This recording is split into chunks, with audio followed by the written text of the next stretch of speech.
Hi, this is Trey Pastor, and it's Saturday, and since it's Saturday on Horoscope 101 channel, this week it's Nightmare on Elm Street week, and we're going in order, so that means I got stuck with Freddy's Dead, The Final Nightmare, from this Nightmare on Elm Street collection. I got the Best Buy one that used to be in the UK exclusive, then it became a Best Buy exclusive.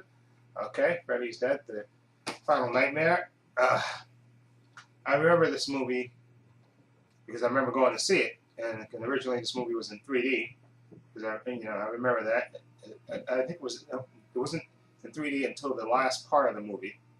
Okay, and this movie, this movie was horrible. Okay, and I had it. I think I hadn't seen it since I, watched me visiting it, watching it. I watched it Wednesday, and it brought back all the horrible memories of the movie that I remember.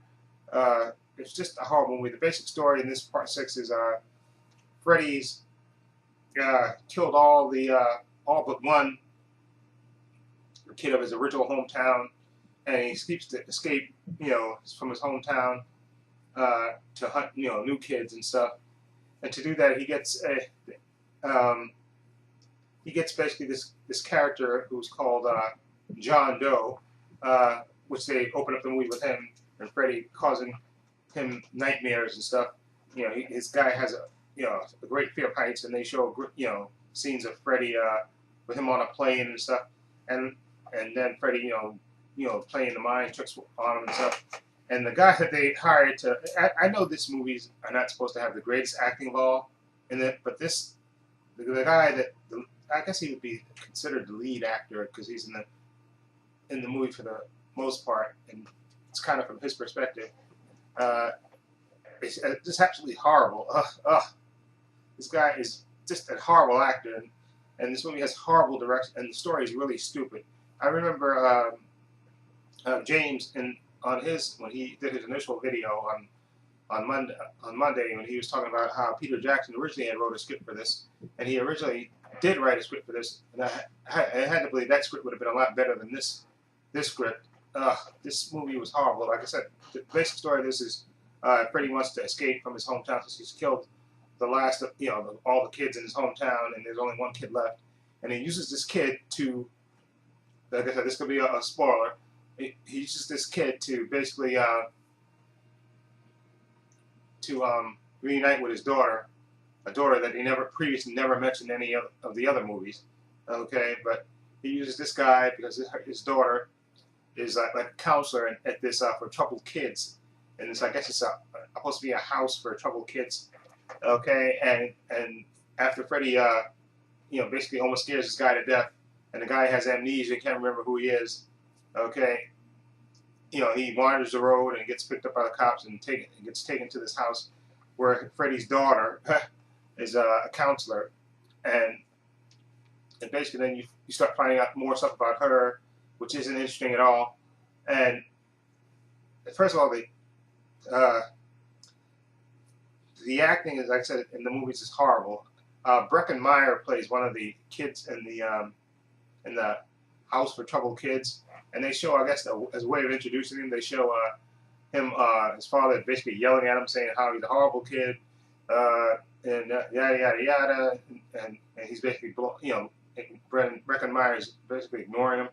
And he just runs off and yells at Lisa Zane, who plays the Maggie Burroughs, the daughter of Freddy, and she just, and I guess that's the way of transitioning, when she walks in and he walks out, and that's your introduction of her, and that real bad acting between Breckenmeyer and the actor who plays his father is just absolutely horrendous. And like I say, you have Yaphet Kotto in this movie also, who plays a doctor or a psychologist, I guess, at this home for I guess for I'm gonna say homeless teens, but it's not for, I guess, for it's supposed to be, I think, a shelter for troubled youth. That's what I think it's supposed to be. Anyway, Yaphet Kotto in this. Like I said, you got Johnny Depp makes a cameo appearance in this.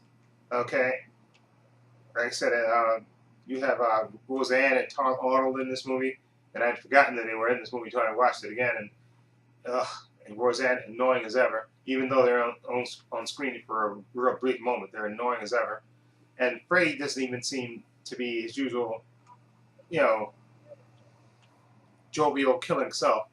Okay, and the way he kills the characters in this movie is just boring and not scary or funny or anything at all. I just found the horrible. Like I said, going in this movie, you don't expect great acting to be in this movie, but Jesus Christ, the acting is horrible. And this one sequence with Breckenmeyer and how Freddy's controlling him, and it's sort of like a video game.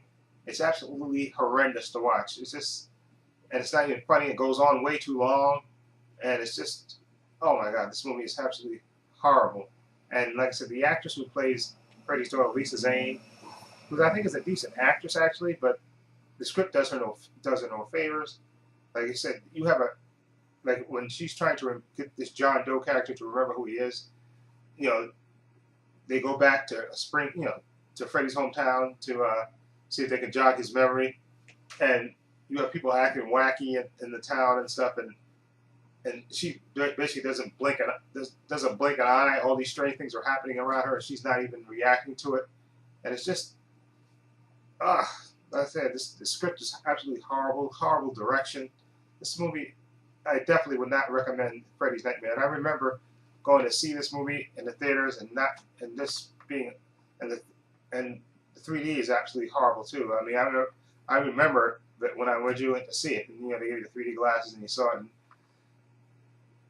And this movie was absolutely horrible. Now I can see why Part 7 was so good, because Part 6, Freddy's Dead Friday Night, was just absolutely a horrendous movie all the way around. There's no getting around it. Just horrible script, horrible direction, horrible acting, and a real weak story. And like I said, I don't know how they got, you know, they got some, you know, decent actors to be in this. I don't, like I said, I guess maybe Yaphet Kotto need the money, mortgage payment, whatever.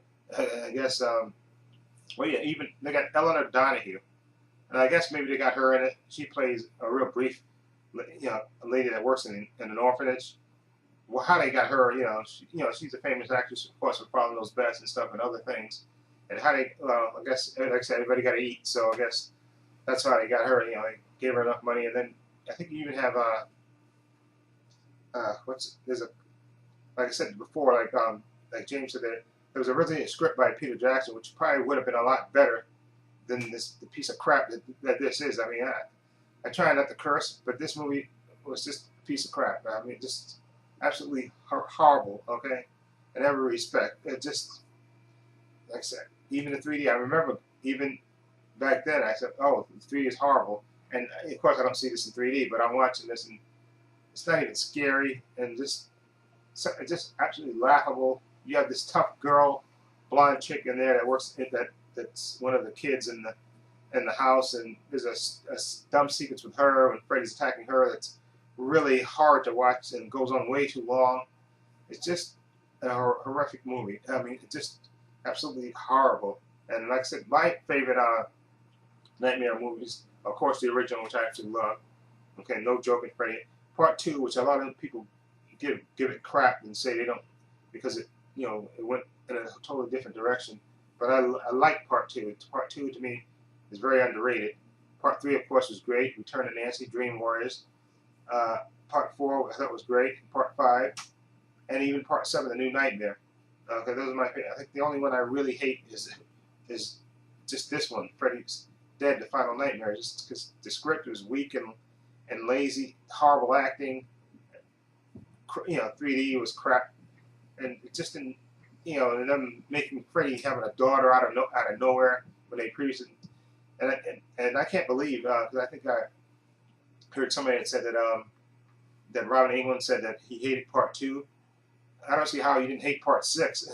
Part 6 was horrible. I mean, maybe because he got to act without the makeup on, and in this one, maybe that's why he liked it. But ugh, this movie's just horrible. Okay, and if I was to rate it, I would give it a 3 out of 10. It's just horrific. Just the only reason I'm going to give it a 3 out of 10 and not a 0 is because, like I said, Robin Englund is always good as Freddy, even though they don't give him crap to do in this movie, and it's so he's always good. And you do have, you know, why Yaphet Keto's in this movie, I don't know. And Johnny, you know, I guess you got Johnny Depp. Like I said, Robert Shea has pictures on him, and maybe he wanted this because he was in the first movie. He decided, you know, just to do this as a favor to Robert Shea and the people at New Line. So that's why he was in it for the brief minute that he was in it. Okay, but other than that, horrible acting all around, horrible, you know, script and direction. Okay, they should have went with the Peter Jackson one. That would have been a lot better, and I would like the way they described his script, which would have been a lot better about they said Peter Jackson's script was Freddy was dead and aging and growing weak in the dream world, and Teen Springwood would, you know, would go to drug and filled summer parties for kicks and then beat Freddy up. And his script at least would have been interesting and different, and it probably definitely. I wonder if they could have got him to direct it too. I mean, it's his script. Man, it just would have probably been a better movie than this piece of crap. And they said this one had the highest opening weekend. I mean, because it was released in 3D, and you know, of course, 3D they charge you more money. But then that, you know, after the initial weekend, once everybody saw what a piece of crap it was, they said, and then they stayed away in droves. Okay, so that's my review, and or my rant basically for Nightmare on Elm Street. So let me know what you think. Feel free to leave comments down below. And this is Trey Passer for the Horoscope 101 channel, and tomorrow will be the last day for the Horoscope 101, and Luna St. Clair will do part 7, The New Nightmare. Okay, West Bend is The New Nightmare. Good for her. Okay, and this is Trey Passer saying so long and take care.